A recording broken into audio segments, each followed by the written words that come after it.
जय श्री सच्चिदानंद। आज का विषय है परमात्मा का नाम ही हमारी मुक्ति का द्वार है। कैसे? परमात्मा का नाम ही तुमको उबारेगा। क्योंकि संत कबीरदास जी मानव समाज को समझाते हुए कहते हैं कि माला फेरत युग गया, पाया न मन का फेर, कर का मन का डार दे, मन का फेर। फिर वही अर्थ स्कूल में समझाया जाता है कि बच्चों, माला फेरते फेरते युग बीत गए, अब हाथ की माला को रख दो और मन को विषयों की ओर से फेर लो। बस ऐसे ही परिपाटी आ रही है, मगर अफसोस तो यही है कि वही लड़के और वही मास्टर माला फेरते हैं। यह दुनिया कितनी अंधी है जो महात्माओं की वाणियों को रमज में नहीं समझती है। नहीं तो दोहे का सीधा सा अर्थ यही है कि भाई, माला फेरते फेरते बहुत युग बीत गए हैं, मगर मन का माला फेर नहीं पाया। अब हाथ की इस माला को तो रख दो और मन की माला को फेरो, उसके मन की को फेरो। मन की माला का वह कौन सा मन का है, यानी वो कौन सी मोती है और कैसे फेरा जाता है।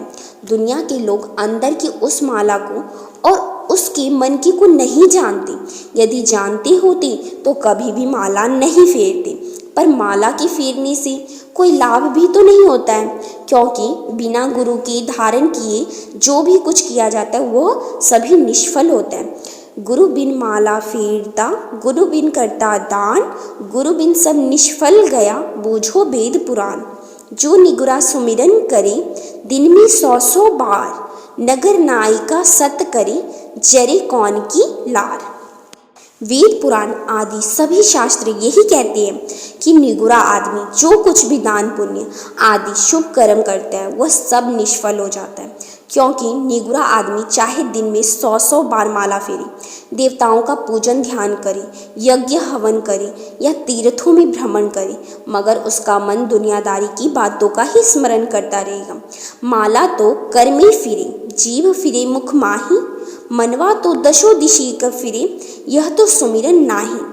कि माला तो हाथ में फिरती है, मुंह से कुछ ना कुछ तंत्र मंत्र रटते हैं और मन दशों दिशाओं में चक्कर काटता है। तभी तो कहते हैं कि माला कर में सूरत न हरि में, यह सुमिरन कहो कैसा, बाहर भेष धार कर बैठा, अंदर पैसा पैसा। कि महात्मा लोग कहते हैं कि यह तो भजन का या स्मरण है, नहीं, पर दुनिया के लोग तो झूठी बातों में ही अपनी आयु को या अमूल्य जीवन को वृथा बर्बाद कर रहे हैं। जिस नाम से मन एकाग्र या वश में होता है वह इन तंत्र मंत्रों की तरह उच्चारण करने में नहीं आता, क्योंकि भगवान लिखाई पढ़ाई से अत्यंत परे हैं।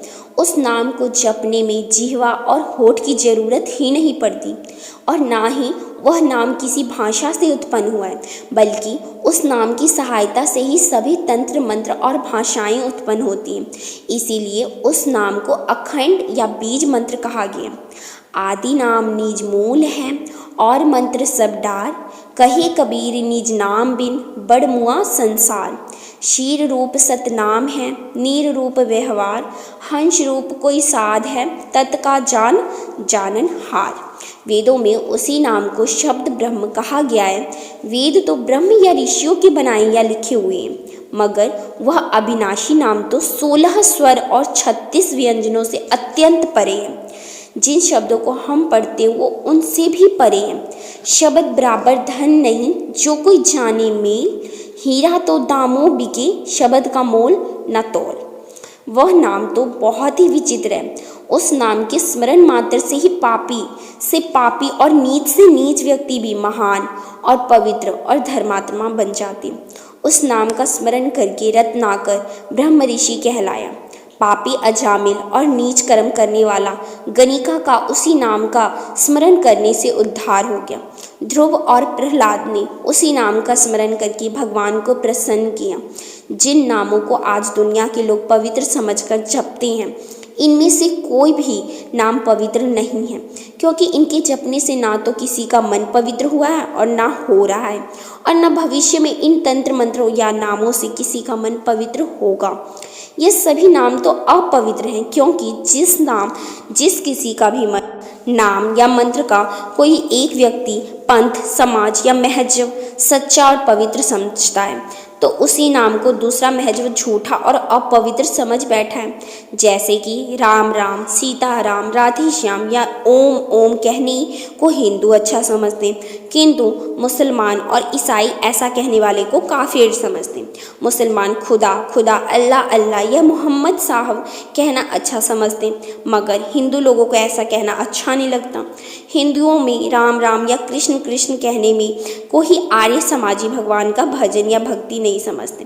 पर जैसे मिश्री सभी देशों के लोगों को मीठी और कुनैन सभी को कड़वी लगती है, वैसे ही यदि यह सभी नाम या तंत्र मंत्र सच्चे होते तो सभी को प्यारे और मीठे लगते, मगर ऐसा देखने में नहीं आता, क्योंकि जो लोग इन्हीं लोगों को सच्चे मानते हैं या इन सभी नामों को भगवान के ही नाम बतलाते हैं, तो वह दुनिया को धोखा दे रहे हैं। ऐसे लोगों को यमराज के दूत ही समझना चाहिए, क्योंकि आज की दुनिया के जितने भी महजब हैं, इनमें से किसी के पास सच्चाई नहीं है। अगर इनमें से किसी के पास सच्चाई होती तो वह कभी भी दूसरे महजब से नफरत नहीं करते।